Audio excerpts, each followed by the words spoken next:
Pittsburgh Steelers fans, what is up? This is Jeff Hartman, editor of BehindTheSteelCurtain.com, and joining me today is my deputy editor, and it's just a dynamic duo today. That's right, Brian Anthony Davis is out there caroling or doing something crazy, wrestling bears in the woods again. I don't know. But Dave Schofield joins us for a two-man Steelers preview. Dave, how's it going this evening? It's going well.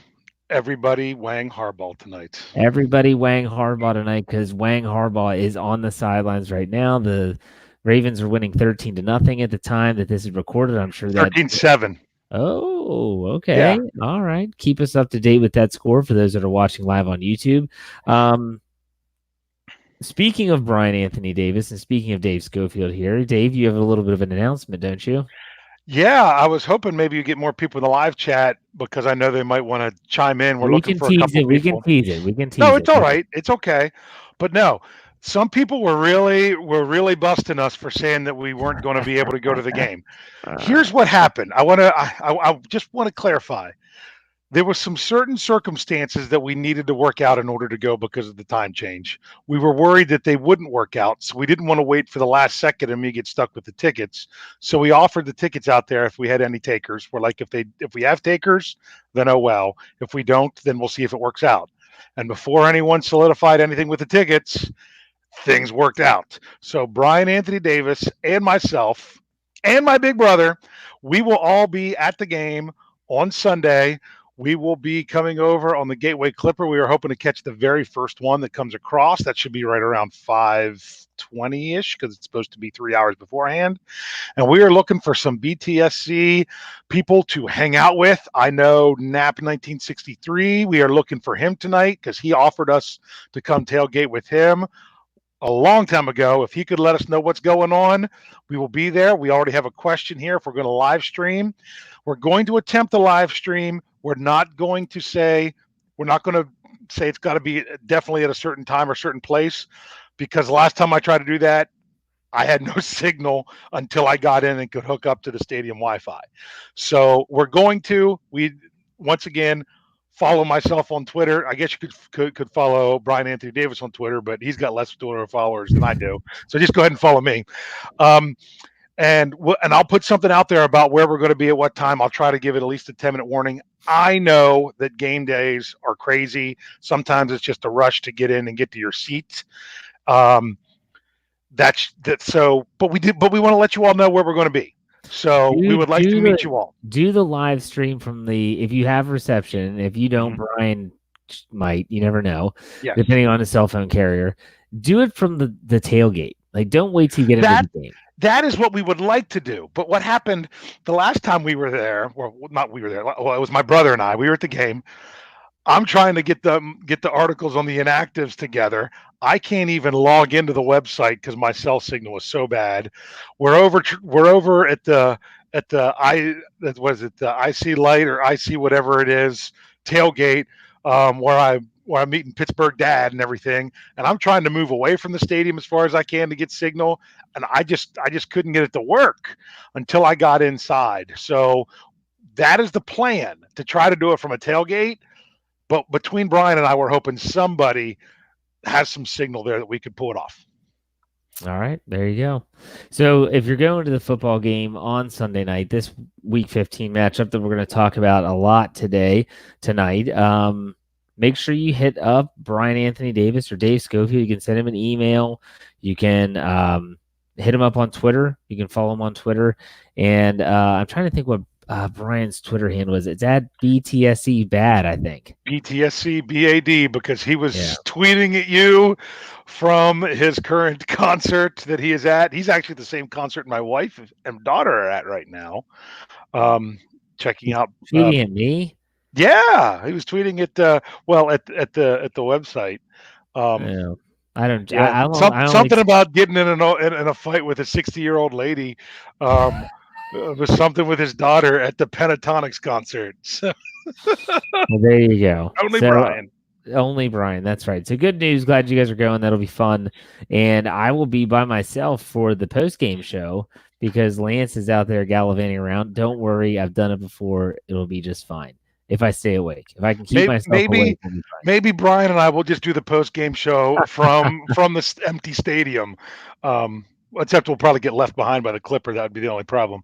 Yeah, we could go out and go right down to the field. That would be So interesting. We'll see. All right, so let's get right into things here today. It's Thursday night. Injury report was out. Dave, why don't you update the injury report real quick? injury report. It appeared to be really good today, or so we thought. Where we had Jalen Samuels was back. He was a full participant after missing yesterday.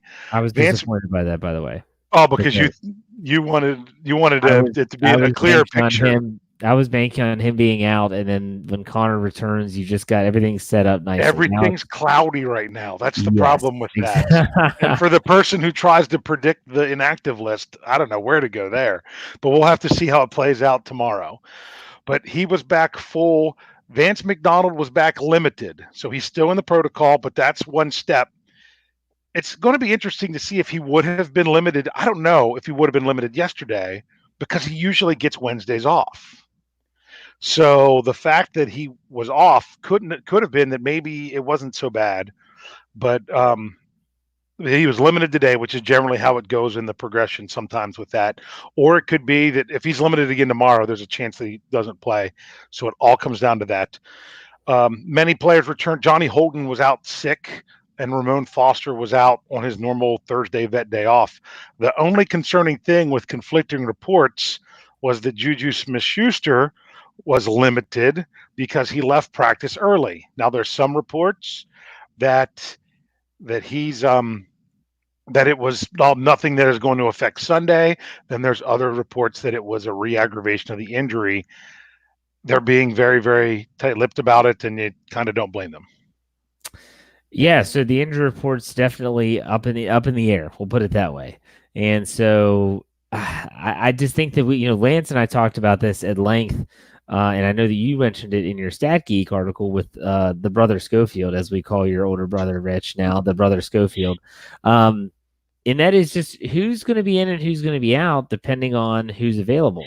For instance, if Juju Smith-Schuster available, who's going to be out? And Lance and I both agreed it was probably going to be Jones. Tevin Jones would probably be out.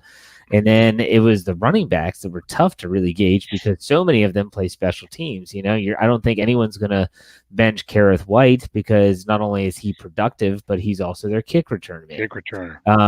Trey Edmunds is their fullback in short yardage situations now, and he plays special teams too. Now, whether he's effective or not at that fullback role, that's debatable. But it's just a matter of, okay, well, if I was just assuming that Jalen Samuels was not going to be available. And so therefore I was like, well, Samuels has a groin. He's out this week. There you go. Don't have to worry about it. Now it looks like he might be back. I don't know what they're going to do. Yeah, because I bring that up about Edmunds with the fullback, but the other thing with that is he played 3 snaps last game, 3 offensive snaps. So he did line up as a fullback, but they didn't really use it. So I don't know if that's something that they would have to do there. I mean, he did have the 1 reception on the first drive. I can't remember if he lined up at fullback on that play or not because like I said, I couldn't watch the game on TV and record it. I had to watch it online, and I can't go back and see it.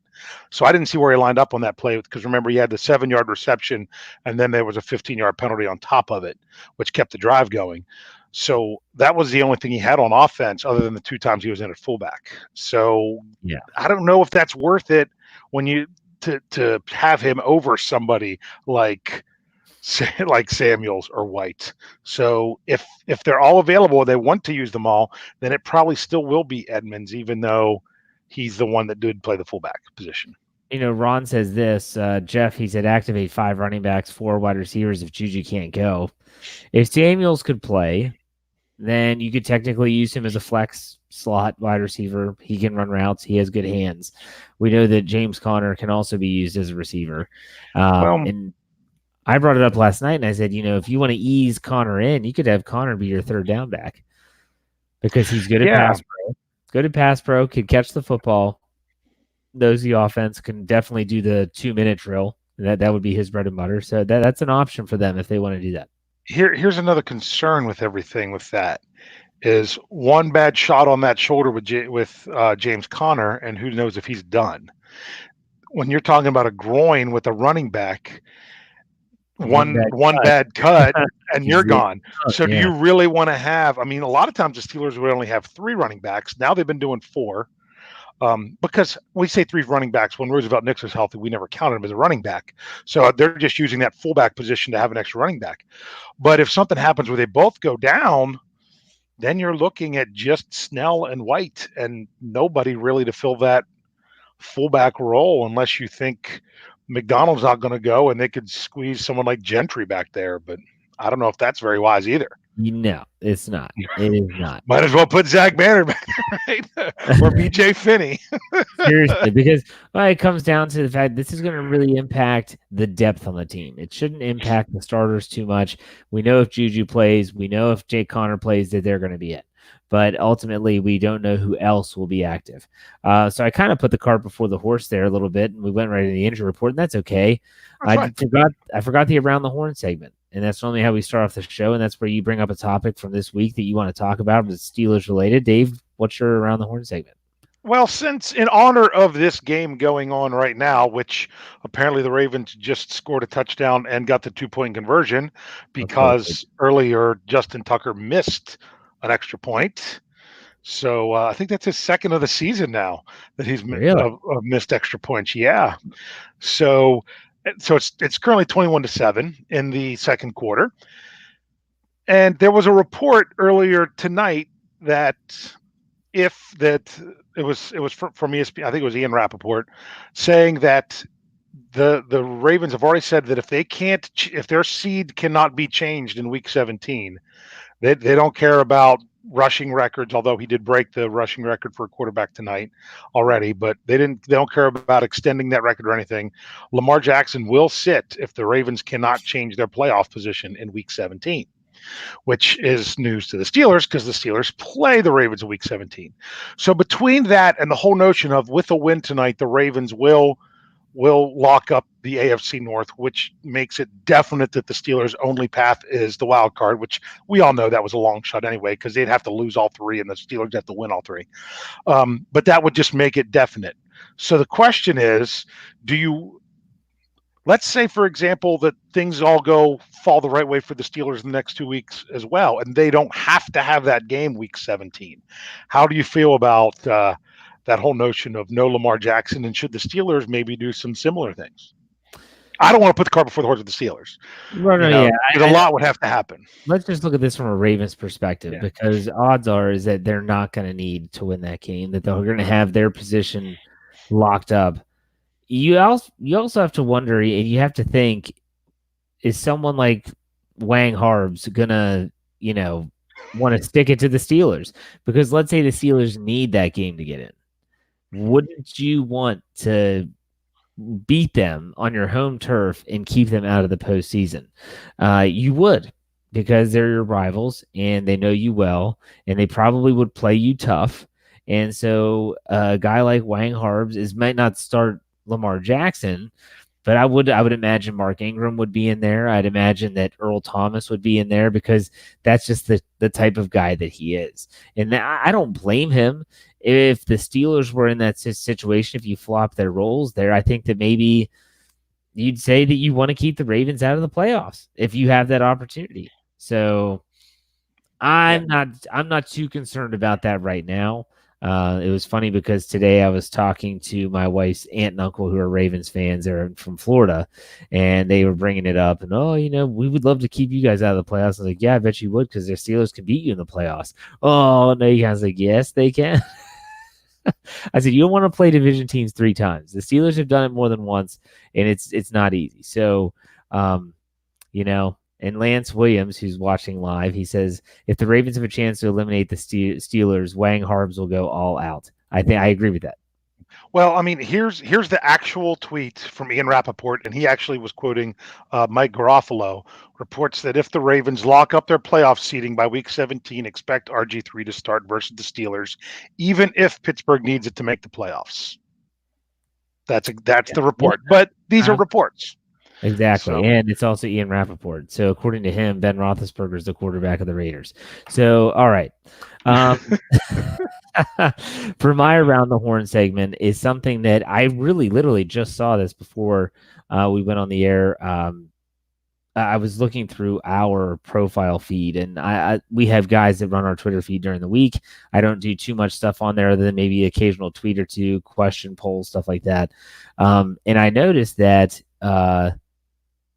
David DeCastro's appeal of his $14,000 fine was denied. It wasn't even reduced. They basically just said, nope, you're paying the money and that's it. I don't want to drudge up week 11 again.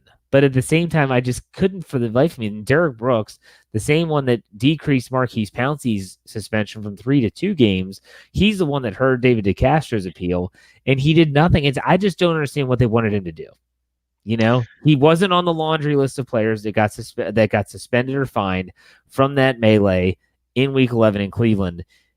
I felt that he was more of a peacemaker. He and Matt Philo were both like peacemakers in this situation.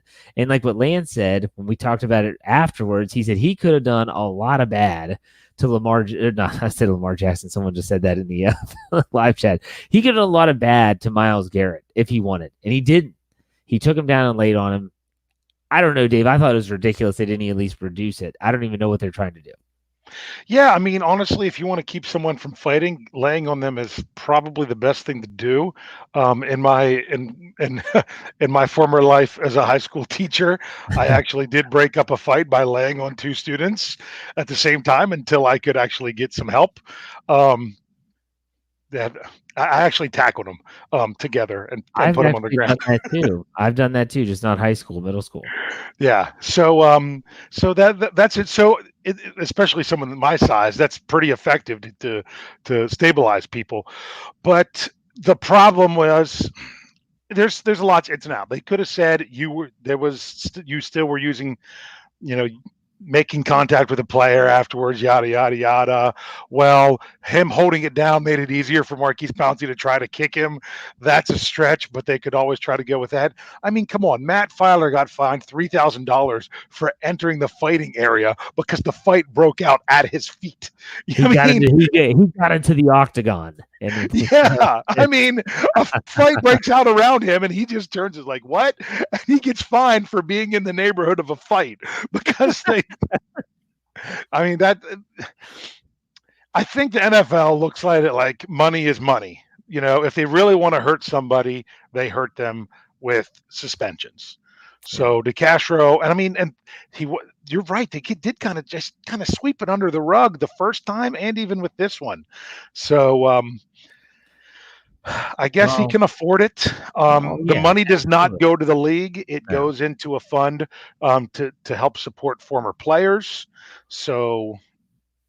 Well, I like look what at the donation. Wes says. If not for DeCastro, Garrett leaves that game on a stretcher. Seriously, and That's he's probably right. Good point. I do want to make a couple quick announcements before we, or one announcement and one more topic to discuss before we get into this Week 15 games between the Steelers and Bills. The first is, if you haven't noticed yet, we as in Behind the Steel Curtain and Breaking Tees is our T-shirt company. They got a licensed agreement with Devlin Hodges, and so I'm putting this up there on the ticker there, to actually produce some Devlin Hodges gear. Now, as a site editor and someone that has been working with this company, they've been waiting for this for a while. I hope he continues to play well. We'll put it that way. And if he wins this week, it would be big for business. And so we just launched our very first duck season Devlin Hodges t-shirt. I think the design's really cool. It says duck season, and then it shows a picture of probably is his image, but with a duck head. I think it's a cool logo. Check it out on BehindTheSteelCurtain.com to place your order, and it's great for the holidays. You can get them in t-shirts, hooded sweatshirts, youth sizes, ladies, women's, and they're nice shirts. I have the Behind the Steel Curtain logo on. I know Dave's wife got one. They're really high quality shirts. Like, they're nice shirts. So make sure you check that out. Dave, did you like the design? You're muted. I am muted because I was coughing, and then I didn't realize that I was still muted. Yeah, I did like the design. I was just waiting for it to say "Rabbit Season" on the back, and throw back to the Looney Tunes. So, but no, So yeah, my first reaction was, wait a second, we got permission to do this. So I thought that was a pretty big deal. it was a pretty big deal, and the company has a couple of agreements and license deals with other players. Like another one is Gardner Minshew, and they've done some really cool stuff with him with the Jacksonville Jaguars and Big Cat Country, which is the SB Nation equivalent of BTSC for the Jaguars. The second thing is something that Jav, man, I want to talk about this as an around the horn segment. Is he said you should get AB to run the Twitter feed. I saw that earlier. Now, Oh I'm man. sorry, but my gosh, what in the world is this guy thinking? Like we've said this a million times. Mr. Third and Fifth has been the topic of discussion, and I don't like to talk about him, but at the same time, holy cow, he goes from I really do worry about his sanity and his mental status, his mental state, because he went from super apologetic. Like he's apologizing to everyone. He's saying that he's sorry to organizations that he burnt bridges and all this stuff. And then literally the next day, or at least maybe 2 days after, he goes on this Twitter tirade where he calls Ben Roethlisberger a loser. He calls the NFL racist. And I'm just thinking to myself, do you not want to play anymore? And maybe he doesn't. I've said this all along. That he doesn't want to play. But at the same time, if he does, he's going about it the wrong way. I think there's more there because there's a few things you can piece together with all this. And I'm not sure the timing of it. So maybe between you or people in the live chat, you can help me. I can only go by when I saw it on Twitter, not actually when it was posted on Twitter, because sometimes I get it retweeted from people. And that is, he posted the apology, which did not sound like him at all. It was so orchestrated. It was so let's just say, I can't say he didn't write it in the first place, but it was definitely cleaned up to be coherent, if you know what I mean, and sound proper. But then you get the question is, was he expecting as soon as that to come out that all of a sudden all these teams were going to jump in and say, hey, why don't you come play for us? It's almost like, oh, let me apologize so that way the offers will line up. And it didn't, and he got mad. But there was also a report in there. I wasn't sure at which point where we're out of the commissioner's office that the investigation is still pending and it would not change his status if he returned to a team that he would meaning where they stated before that he would, chances are if a team signs him, he's going on the commissioner's exempt list. And they came out and said this in the last several days that would not change, that his nothing with the impending stuff has changed. That for where it would be any different with any other teams. Maybe that statement came from the NFL because maybe after this apology, some teams started to inquire about, well, hey, what's the status there if we were to add him? Would he be available to play, or is he going on the exempt list? So they made that statement, and then he just blows up. Well, the funny thing is that the NFL under the current collective bargaining agreement has them right where they want him, because here's what's going to happen. They'll eventually say the investigation's over. He is free and clear to be signed by whomever he'd like. And then once he signs, they're going to suspend him. Seriously, they're going to suspend him for conduct detrimental or whatever, the comments he made, the actions that he, everything from the furniture being thrown off the balcony to now the misconduct with the trainer and all this stuff and the other accusations that have been made. And we don't know. I'm not here to say who's guilty and innocent, but at the same time, the NFL, because they're just going to wait it out, see what comes of these, these allegations and whether it goes to court or not. And then when they're done, they're like, oh, by the way, you're suspended for X amount of games because we can. Yeah. That's exactly what's going to happen. So I don't know. I don't know. Just want to bring it up because the guys, I kind of feel bad for him at this point. He's out there running routes all the time. He's in his Steelers helmet, Steelers uniform. I'm like, what is this guy trying to do? But it is what it is. And so, what's that? Is that true? Someone just said the Pens won. I haven't gotten my All right. update. But I hope Michael's right because I know they were headed to overtime against Columbus. It'd be a big win. Well, it is an over 0-0 overtime. What I just saw. Yeah, no, it's been an ugly game. All the Yeah. offensive players are hurt. Anyways, we're not here to talk about the Penguins. We're here to talk about the football. Yes, we are. Yes, we are. We're talking about the Pittsburgh Steelers. This is a huge game, and we've dubbed multiple games to be huge and really, really important. And I've always said that it's the biggest game until the next big game. And you hope that you have another big game because if the Steelers would have dropped 2 of their last 3, these games wouldn't be that big because they're not going to be in the playoff picture. But here we are, 8-5. The Steelers are on the outside looking in. I'm sorry, they're 6th seed. They can catapult themselves to the 5th seed if they beat the Buffalo Bills. If they lose this game on Sunday night, well, things get really hairy because it depends. They get interesting. They get really hairy because if you break down the tiebreakers, which you did, Dave, make sure you check out that article on BehindTheSteelCurtain.com with the playoff scenarios. Here's what it comes down to, though. I mean, a win, and you basically need to win just one more game and you're in. If you lose this game, then like you said, the Tennessee Titans get involved, the Houston Texans get involved, I guess the Oakland Raiders could still get involved. I'm not sure about that logistically. But the Steelers have a lot going their way on Sunday Night Football at home. Mike Tomlin has a very good Sunday night record at home. And I called it, Dave. Oh, yeah, you did. I gave you credit for that. They are wearing their Color Rush uniforms, and so they're 5-0 in those uniforms. This is a big game for you. It's the regular season finale. You should be pumped to go to this game because I'm pumped just to watch it. You know what? I was so torn because I didn't know. I couldn't decide if I was getting pumped to watch it at home or if I was getting pumped to watch it at the stadium. So I didn't know in which direction to get pumped. So now that I know exactly what I'm doing, I am super pumped for this game. This game is probably one of the more important games for so many other teams. Like when I was writing the article about the playoff picture, this game is more important for other teams than what their games are for the Steelers, if you really think about it, when it comes to the wild card, because everyone knows what's going on with, well, not everyone knows. I hope most people know what's going on with Tennessee and Houston, and that is they're both in the playoff hunt. They have identical records. They haven't played each other yet, but one of them's got to win the South. Well, assuming that Indianapolis, who's 2 games back, doesn't sneak in there somehow. One of those teams, they're going to knock each other off. Am I right? Yeah. I think only one of them is going to make the playoffs. Well, most likely. Most likely, and it all depends on the worst case scenario for the Steelers is. Because they play this week, they play the final week of the season, and in between, they each play an NFC team. The Texans play, I'm pretty sure, at home against Tampa on Saturday, and then the Saints. The Saints. The Titans host the Saints. So yeah, I think that's in Tampa, the one with Houston. So that's interesting.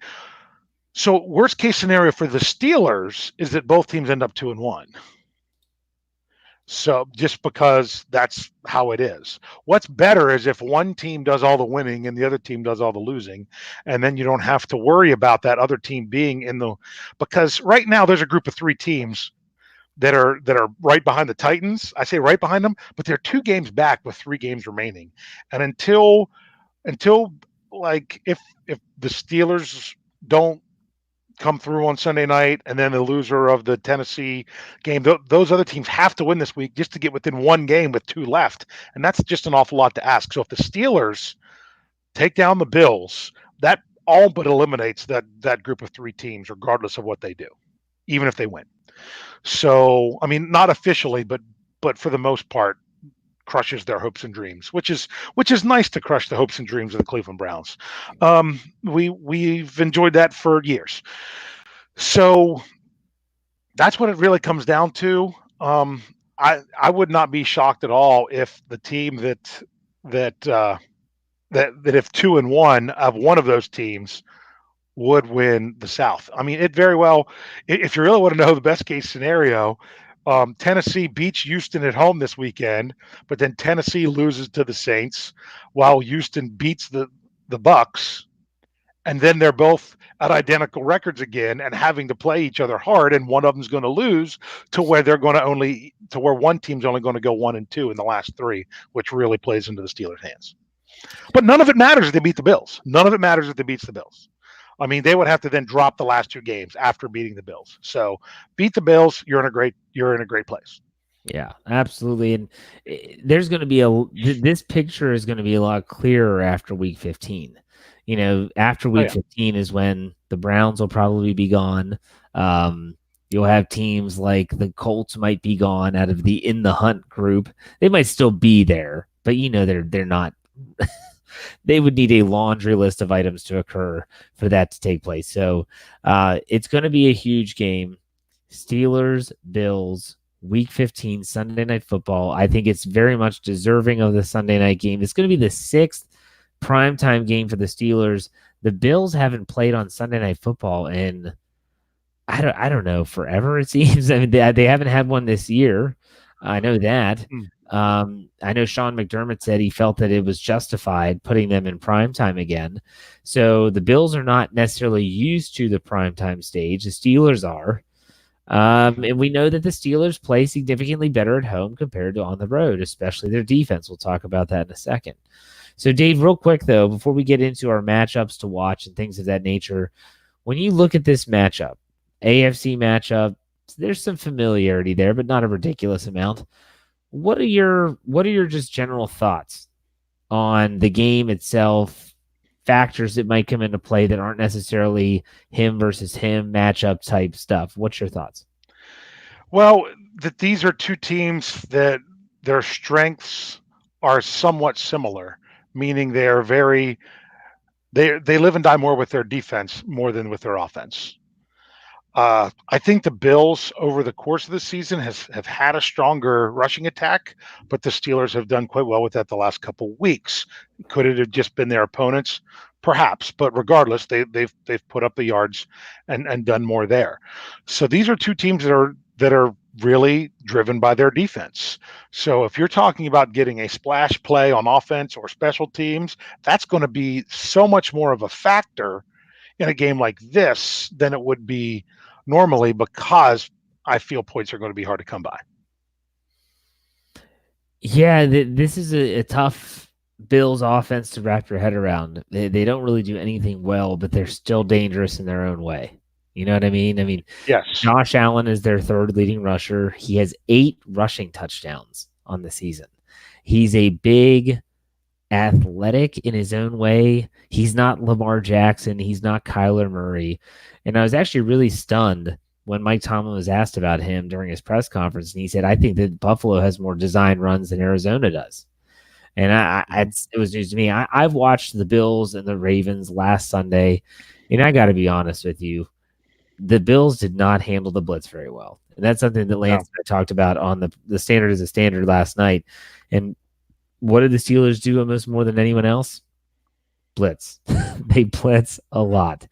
So, Josh Allen was... have they blitzed a ton this year? I mean, they've been getting home a lot with 4. They have, but they blitzed more than you think. Well, here's the thing. Was it that he couldn't handle the blitz, or he couldn't handle more than 4 rushing at him? Because sometimes the Steelers blitz while still only rushing 4 because they're dropping somebody else that they wouldn't drop otherwise. There's definitely some computation, we'll put it that way, going on, where his processing is slow and the football is getting out slow. I think I saw on Twitter that he holds onto the ball the longest of any other quarterback in the NFL. That was actually sent to us by one Lance Williams. Oh, is that where I got that? I was going to bring that up. Lance. Don't give him too much credit. Well, because he's already in the live chat trying. He's off work till the new year. He's got nothing to do. Really? Oh, wow. That's nice. No, but it said, since entering the league in 2018, no quarterback has held on to the football longer than Allen, on average of 3.1 seconds, because that's not good. They say that he has a 38% completion percentage, which is 30. I don't want to say last, because some quarterbacks more than one qualify from a team, which is 32nd, and he averages 6.9 yards per attempt, which is 28th. I think this is when he's under pressure. And it says the Steelers have the highest pressure rate, and they get there in and the highest rate of getting there in 2.5 seconds or less, because their average time is 2.33. So that's one of those bad combinations for the Bills, if you know what I mean. So I think when you look at Pittsburgh, my gosh, I mean, they lead the NFL in sacks for a reason. Yeah. And they pressure the quarterback. And I was wrong. A lot of people in the live chat are saying that they're ranked like 22nd in the NFL in terms of blitz percentage, meaning how often they blitz. You're right, Dave. And you're right in the live chat that they don't send extra pass rushers as much as they used to. Well, they don't have to. Well, but you look back to the last 2 seasons, and they had to get home. They were getting a lot of sacks, but it was also leaving them hung out to dry in the back end.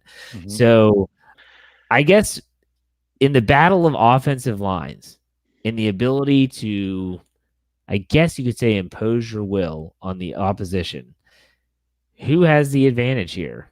Pittsburgh's offensive line or Buffalo's? Well, from my understanding, and I can't quote where I heard this, but that the weakness of Buffalo's defense, not that it's weak, but it's the weakest part of their defense, is rushing right up the middle, the very middle of their defense. So if the middle of their defense is going to be there, then that means the Steelers' offensive line, they need to get their hand in the dirt, if you know what I mean, and fire off the ball, and let's get four yards in a cloud of dust. I say 4 yards because that's going to keep moving the chains. So that's where I think if they're going with that philosophy, that could be, I would lean towards the Steelers with that. Well, Cliff Harris is still a punk, who is one of our film analysts on BehindTheSteelCurtain.com. He talked about how they should utilize the Steelers, should utilize the inside zone runs a lot against Buffalo. Mm-hmm. And like you said, 3 yards in a cloud of dust is going to set up third manageable, and that's where the Steelers can have a slew of plays at their disposal when it comes to that Rolodex. You'd rather have 3rd and 6, 3rd and 4 compared to 3rd and 10 or 11. So it'll be really interesting to see how they attack this team, but a lot of that depends on who's available to them. That's another key issue here with Juju Smith-Schuster and James Conner returning to practice in some capacity, because especially in my opinion, Juju Smith-Schuster is the bigger injury than the two. Do you agree? Yeah, I think there's, I think he adds more to the offense bringing him back right now because of the attention that he would draw because bringing him back, he's going on the field with Johnson in Washington. You're bringing back James Conner. He's coming on in place of Benny Snell or Kareth White or Jalen Samuels. Not. I mean, there's the occasional time they could put 2 running backs out there, but not like a receiver. So that's why I think it would be more important for Juju to make it back. Yeah, I think he brings a dynamic to the offense that they are missing right now. And I'm not saying that Conner wouldn't be dynamic, but they've gotten production in the running game the last 3 games that he's been out. And it's because a lot of they're committing to it. And I think the offensive line is getting back into that groove of run blocking. But I absolutely think that Juju Smith-Schuster is the bigger injury here. So go ahead. I have an answer for what you asked before, which was the last time. What do you want to know specifically about the Bills playing in prime time? Obviously, they've played on Thursday nights, right, because of how everyone's doing. But the last time they played on Sunday Night Football I have to go all the way back. Oh, I had it here. Now I lost it. Here you go. How about 2007 when they lost 56-10 at home to the Patriots? That's the last time they played on Sunday Night Football. Yes. But I mean, they played on they played on Monday Night Football last year. And they lost to the Patriots. They didn't have a Thursday night game this year. There was a couple teams that didn't have one.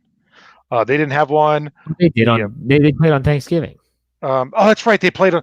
I have these by primetime games, so that one didn't count because it wasn't a night game. Right. So that was their Thursday one this year. Thank you for clarifying that.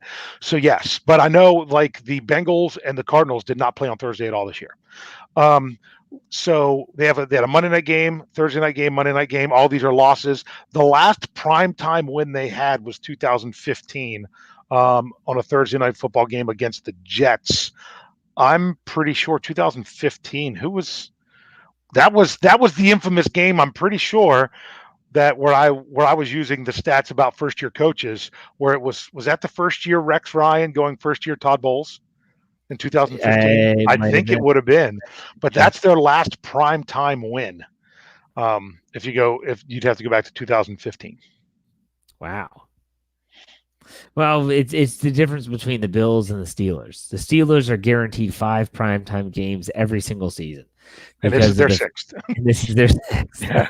Because they know people will watch. They drive the needle, and that's why. Wes asked this. I didn't see him on the injury report, but Dave, you did the article. Wes asked, "Is there any status of Allen's ankle, the quarterback rush?" He is not on the injury report, so that would be one of those things that if he goes out there and all of a sudden tweaks an ankle and someone says, "Yeah, we were hoping that he'd be all right," then they're going to get fined, like what happened with Ben Roethlisberger and the elbow. Yeah. So but teams are more likely to take that chance and not letting the other team know about what's going on with their quarterback. That's true. You get a stat geek this week? I did. If you don't mind getting to it, it was really good because it was a question that was emailed to me by one Dennis Sheraton, who is in the live chat tonight. I tried to get it together for Tuesday. This took a couple hours for me to compile all this. Hours. And yeah, it did, because I had to go through and do it every single one myself. He wanted to know about drive results when there's a penalty somewhere along the drive. So guess what I did? I looked at every single drive that the Pittsburgh Steelers had this year that had a penalty. Every one of them. Oh my God. And not only was it that it had a penalty, I couldn't sort it by if it was an offensive or defensive penalty. That's why I had to look at each drive. So I was looking at it, and here's some so this is some good numbers because I didn't accidentally hit mute, did I? No. Okay, because a button just beeped here. So sorry if I'm waving my paper in front of the screen because this was a lot of stuff. Let's just look at it. The Steelers, now this includes every drive. This includes kneel downs. I couldn't take any of this out. It's just all there. On the season, the Steelers have had 144 total offensive drives. Just in total. How many of those drives, what percentage or what fraction of those drives do you think the Steelers scored? Now, the reason I'm asking is because this worked out perfectly. It is a perfect fraction. How many drives again? How many? You don't have to give me a number. Just give me what percentage or whatever. Total drives again? 144. How many of them do you think they scored either a field goal or a touchdown? A quarter. I don't know. You're close. It was actually exactly 1/3. 33.3%. So 33.3% ended in a score, which was there's slightly more field goals and touchdowns because it's 18.1% field goals and 15.3. These are rounded. That's why they don't add up 33.3 touchdowns, where they have just shy of 40% were punts.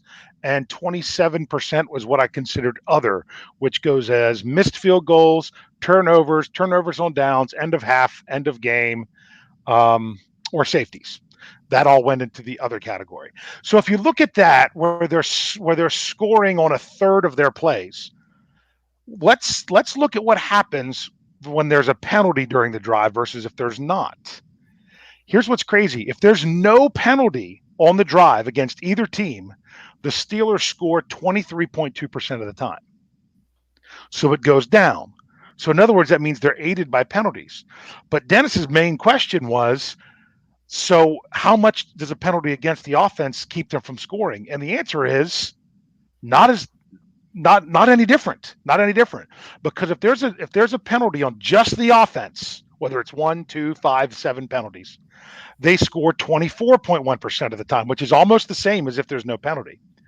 What gets crazy is when there's a penalty on the defense at all. Okay, because I even broke this down as what if there's a penalty on both. But if there's just any kind of defensive penalty on the drive, inverse the fractions or switch the two fractions. The Steelers score 67% of the time and don't score 33% of the time. If there's a penalty on the defense, even if there's other ones on the offense, If there's a penalty on the defense and no penalty on the offense, they score 89% of the time on those drives. 89%, which is crazy, which is 33% touchdowns and 56% field goals. I think I can't read my writing right there, but that's just crazy how much. So the thing is, when it comes to the Steelers offense this year, now don't ask me how it compares to the rest of the league, because that would take me a couple hours for each team to do that, and I'm not doing that. But you would think, oh, well, the Steelers, anytime they get an offensive penalty, that really sets them back. That doesn't nearly negatively affect them nearly as much as how much it positively affects them when the other team on the defense has a penalty. So I thought that was crazy. That's not what I expected. That's a lot of work.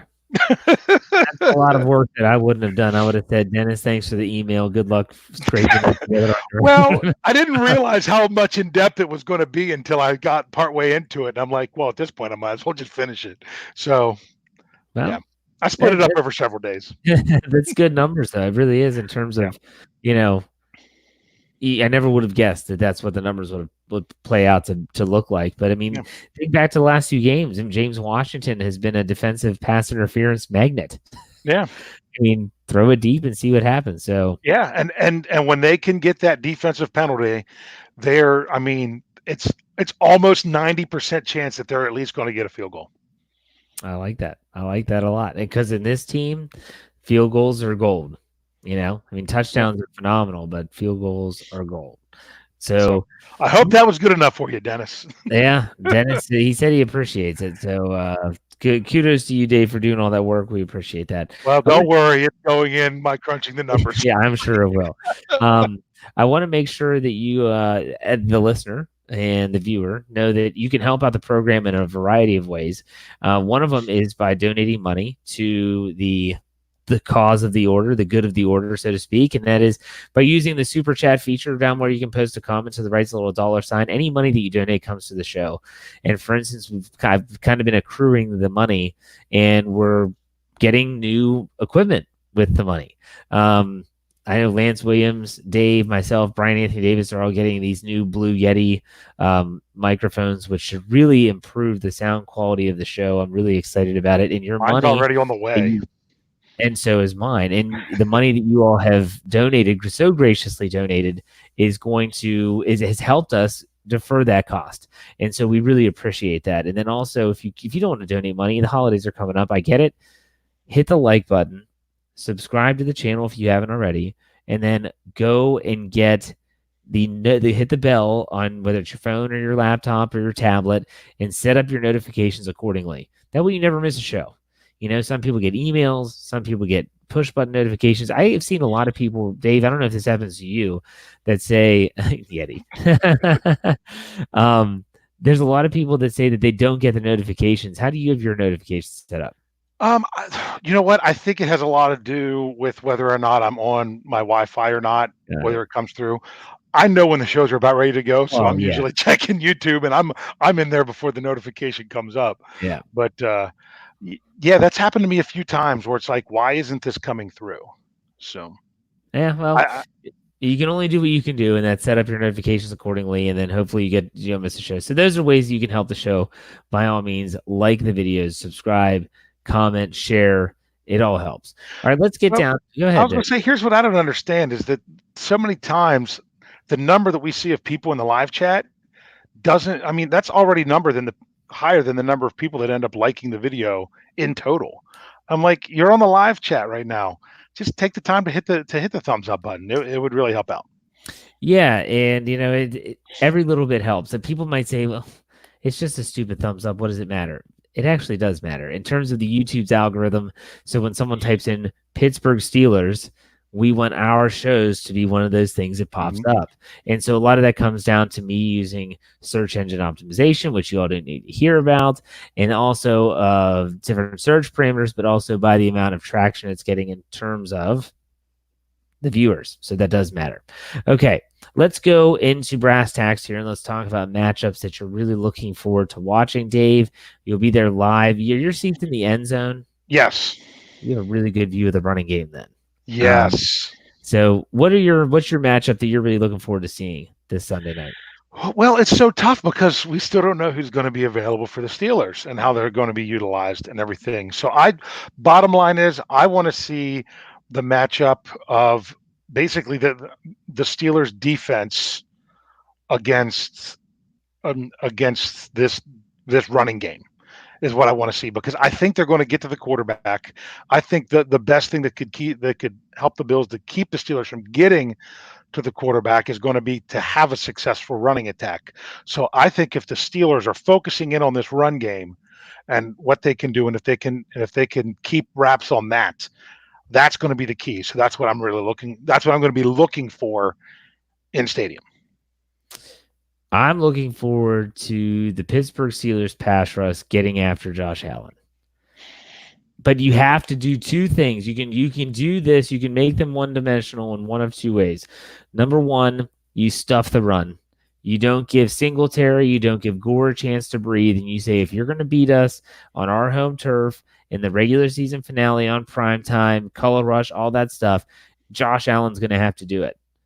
That's one way of doing it. The second way is to get a lead.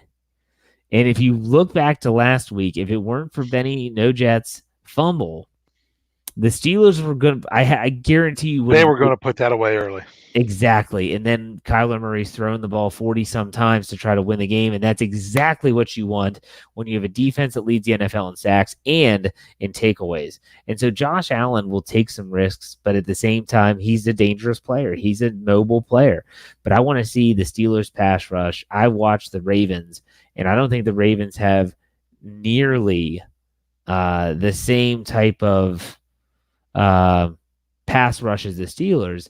They harassed the heck out of that guy, sacked him 6 times. He fumbled the ball multiple times. He lost 2 of them. This Steelers pass rush is going to have to win, period. They're going to have to win. They average 5 sacks a game at Heinz Field so far in 2019. 35 of their 48 sacks have been at home. That's what needs to happen, in my opinion. That's what I'm really looking forward to seeing. It's been a lot of fun watching this defense this year. It's been a while since we've been able to sit back and say, man, the defense has got this. Well, here's why. Because so many times, how many times did we say last year, well, this defense is really good if we can keep so-and-so from being exposed? You know, who are you trying to not have exposed? You know, what was happening before is you're like, oh, I hope we don't have Vince Williams exposed in pass coverage, because we didn't have any of the pass coverage linebackers. Not a problem anymore. You know, I was saying to several people, is that when I was coaching, especially on the level of football I was coaching, we basically played cover 3. We had a third of the field, you know, between the 2 corners and the free safety. If you think of that the same way the Steelers, their deep thirds, last year it was Joe Hayden and then a big drop off. This year, there's no drop off. If anything, sometimes the offenses have to almost feel like they have to go at Hayden because they don't want to go at Fitzpatrick or Nelson. I mean, these were just massive improvements. It doesn't seem like they have the holes. I mean, whether who's in there on the defensive line, yeah, they're missing Stephon Tuitt, but when you're only running 2 defensive linemen a lot of time, and Hargrave's getting a lot of play in there, which I'm sorry, a lot of people think Dupree should have got that other sack just because he touched Murray being down. Hargrave was the closest guy to causing the fumble. And when you cause the quarterback to fumble, you get credit for that sack. So I don't know if they're going to give it to anybody. But Hargrave's doing well. With Hayward, you know, Alualu has not been bad there. So I'm not that he's been great, but there's just so much there that you look at and you're like, where are they going to go? What are they going to do? What weakness are they going to exploit? Because I don't see one. Yeah, I mean, they've given up some runs this year, but it's not like a routine or a trend. I wouldn't say that. And their pass defense has been tremendous. The one thing I want to make sure, if you haven't gone back and listened to the standard last night when myself and Lance talked about this upcoming game, Lance watches film more than I do, and Lance is also, as everyone that's listened on the show knows, he's a guy that's going to point out the negatives more than he will the positives. That's just his nature, and that's okay. It's the homer and the hater show. But at the same time, he'll send Dave and I screenshots and stuff, and I'm like, oh my gosh, do you ever point out anything that they do well? But I told him, look for stuff that they do in the secondary. I said, I want you to see, is the secondary not as good as we think, and they're just, being covered up by the pass rush. And Lance looked and he said, secondary's good. Yeah. they're actually good. This Yeah. isn't Antoine Blake. This isn't Cortez When's the Allen. last time we could say that the secondary as a whole was good? Probably when Rod Woodson and Carnell Lake were playing. No, I'm just joking. Yeah, even with Palomalu, you didn't feel like it was complete. Did you feel like, was there any year in there that you thought it was completely across the board? When they had McFadden, Taylor, and Townsend as their three cornerbacks, and you had Clark and Palomalu back there. Yeah, I mean, you felt pretty good about that too. Solid. Yeah. That's the last time, though. Yeah, I mean, you have to go back that far. Yeah. I'd love, and Ty says Invisible Nelson, and he means that in a good way. Yeah, you don't want to hear your cornerback's name. They won't even throw at him. I want to see him get an interception. How can he get an interception when they won't throw at him? I know, but the funny thing is I saw a quote that, I don't know if it was The Athletic or which outlet ran the article. It basically said that this transition from Kansas City to Pittsburgh has been 100% perfect. Yeah. Except for interceptions. He just expected, he had 4 last year in Kansas City, and everyone said when they signed him, he gets targeted the most. He lived up to every bit of he's been tremendous. Well, honestly, I would rather take him knowing that he's been basically a lockdown corner that they don't feel that they can even throw at, than him getting a bunch of interceptions. And now, because he's not a liability play after play. And Joe Hayden has 3 in the last 2 games. Because they have to throw at Joe Hayden, and he's going to get the ball. Now, if you're going to throw it to Hayden, he's getting some confidence. You can see it. He's starting to jump on the ball. I mean, you heard the report of the one that where not the last one where that was just they were trying to get there and he just made sure he went and got it. But his first interception of the last game, where he saw it at one point and said, if they do this again, I'm going to jump it. And he told Fitzpatrick so that way he would be ready. So he would have someone as a backup in case it didn't happen.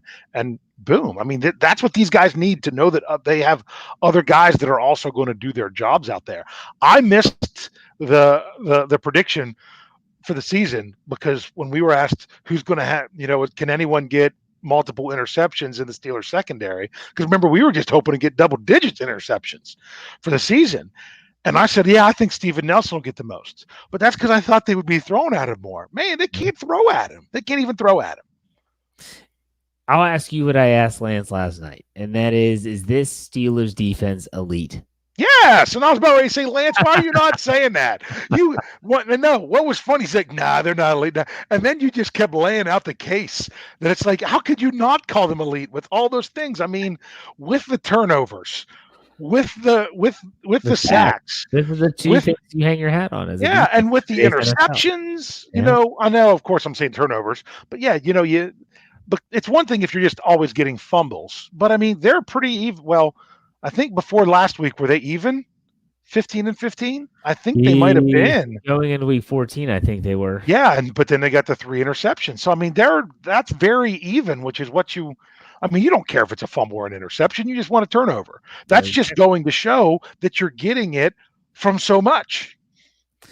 I love this defense. I do. The more I see this defense play, it's just a situation where you're like, this defense can take this team places if the offense just runs the ball, protects the football, and improves. I said in third downs was key, but the red zone too. I mean, you gotta be better in the red zone. Well, I want to make a statement, and I don't want people to say, "Oh, here he goes with Duck." No, I love me some Duck Hodges right now. This is exactly what this team needs in this moment. But I'm going to ask Steeler fans, and especially all those of you, those wise ones of you that saw this spark in Duck before others did. Let's stop the discussion of how he's going to fit in 2020. Let's do week 15 and week 16 and week 17 and wild card and keep on going.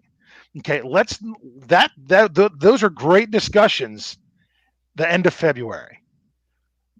Let's not worry about where he's going to fit in long term. Let's live in the now. The Steelers just right now, this season. Let's live in the now and ride the duck. I know you can't really ride a duck, but but let's go. Let's just do it. Let's focus Yeah. on the now. Absolutely. So, all right, real quick, let's get through fantasy football focus. And this can, some people say, oh, who cares about fantasy football? Well, it's basically us saying who we think is going to play well and who wouldn't play well. Who are you starting and sitting this week? I am starting the Steelers defense, and I am sitting everybody else. I mean, I think this is a defensive game, which means we're probably going to be wrong, and it's going to be like both teams score in the 30s. But I would like the defense is the most solid, and that's the safest pick. I'm steering clear of any player that is possibly dealing with an injury. I'm not jumping. I've had a lot of people ask me, oh yeah, you write for the Steelers. When can I put James Conner in my fantasy lineup? And I said, don't, even if he's back, don't put him in your lineup. I wouldn't go there. I wouldn't go Juju yet. I wouldn't go Vance McDonald with concussion. I wouldn't go Jalen Samuels. Anybody who has any possibility, even if they're playing, of getting dinged up, just stay away from them because they're going up against a good defense anyway. Yeah. I would say sit Jordan Berry as your running back this week. I'm going to say, man, he's got to get that average up.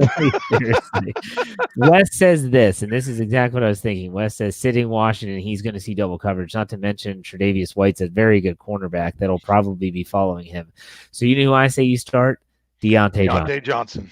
Because if they're going to pick one or the other, if you're going to leave Deontay Johnson open, we saw what he can do as a runner when he took that blown up wide receiver screen, reverse field, and almost scored a touchdown. We saw him as a punt returner, obviously with the 85-yard return for touchdowns for a score, and we also saw him as a receiver. So he's coming into his own. I would say start Johnson. If I'm saying to sit someone, I would venture to say, without being too obvious, I'm not going to start Devlin Hodges in a game because there are times where I've thought about it because he's cheap as all dirt and he just doesn't put the ball up. They don't trust him yet to do that. This is a game that you're not going to want to. But I guess it's kind of counterintuitive to starting Deontay Johnson. But Deontay Johnson can score in other avenues as well. So if I had to pick one other person like that, if you're doing a daily fantasy that goes through Sunday night, because I know a lot of times in night games you can do just the game, but if you're doing one that is including all the games, might want to think about if you're like, I need someone dirt cheap because I really want to play one of those high profile running backs somewhere else in my roster. Think of a Deion Kane, because eventually he's going to get one of those deep ones that he's going to be able to break because he's actually catching them, unlike Johnny Holton did all season. Who would so if you're doing daily fantasy, you're doing a single game, you have a multiplier. Who's your multiplier in this game? Well, because you can't do the defense. Honestly, my multiplier is Chris Boswell. That's not a bad one. I think this is going to be a low. If it's for just the single game, this might not be a big point. I would not be doing one of those leagues where you got to break a point barrier in order to get, because you can do those. I've done it before. They're just not very fun. All right. Well, let's get down to... What about you? What's your multiplier? Who I'd actually thought about doing right off the bat is Josh Allen, based on the fact that he runs the ball. And, I think that there are going to be points scored. But I've probably looked... See, the Steelers have a running back by committee. I'd probably think about... I'm leaning towards Kareth White, about maybe getting him in there. I don't know. I don't know. Let's get to predictions. Enough of that stuff. Yeah. I said my prediction, and Lance gave his last night.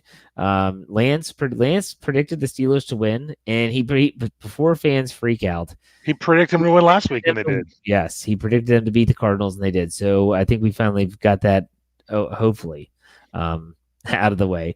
But he said the Steelers win 17-13, and I wasn't too far off. I said that the Steelers to win in a close game 20-17. Dave, what's your prediction?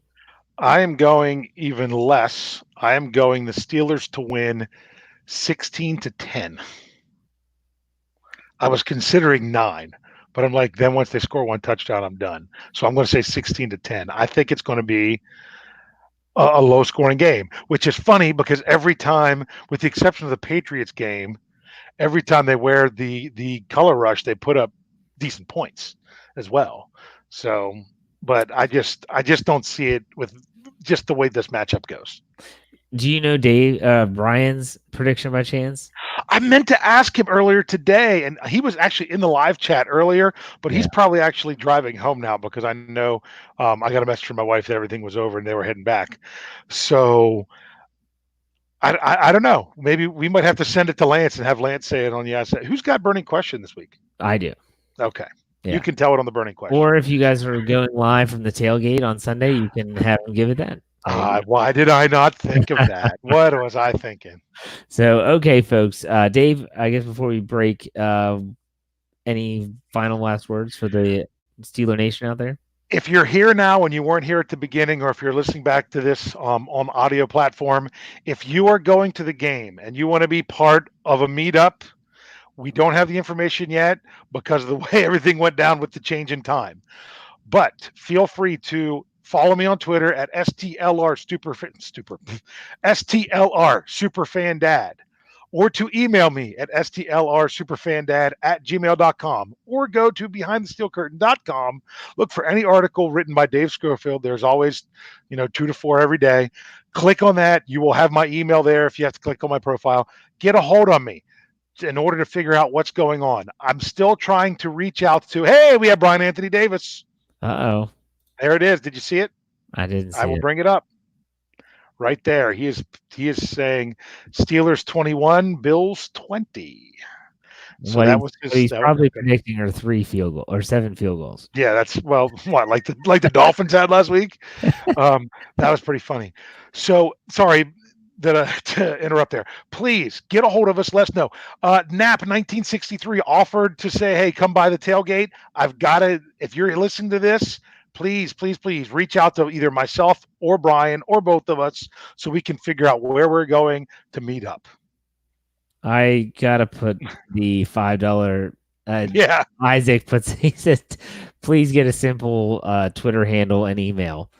Hey, all those were created before I ever did podcasts. Now, the one thing you could do, and this is something that, you can change your Twitter handle, and you can always create a new email address, and anything that's sent to the old one can automatically be forwarded to your new one. So that is a possibility for you to look into in the off season. Just say, I was not aware of being able to do such things. My wife could figure that out. It's really not that complicated. You young whippersnapper know all these cool technology tricks that us old guys don't understand. You and Brother Schofield. So, all right. Now, I'm not saying Shaner said make a burner. Yeah. I'm not saying that. I was going to pick that up. So, all right, Dave, thank you for your time. Thank you for everyone that's watching live on YouTube. If you didn't know, we have a YouTube channel. Go to youtube.com, search BTSC Steelers Radio, subscribe, like the videos, set your notifications so you don't miss a show. We're also on any audio platform that you can think of, Spotify, Stitcher, iTunes, Google Play, you name it, we're there. Search BTSC or search Steelers. And a lot of times it pops up that way. Lastly, make sure BehindTheSteelCurtain.com is your one-stop shop for Pittsburgh Steelers needs. You have my writing, Dave's writing, a bunch of other guys like Brian Anthony Davis and others. We have some really good stuff coming out tomorrow. There's Brian Anthony Davis's Twitter handle. Simple, BTSC Dad. So we thank you very much, Dave. Thank you very much, viewers, and we'll see you. I will see you Saturday for the burning question, and is also late Sunday night for the post-game show. In the meantime, enjoy Lance tomorrow night's Yeah, I Said It. Not sure what he's going to talk about. It'll be interesting. Tune in, tell a friend, and subscribe. We'll see you.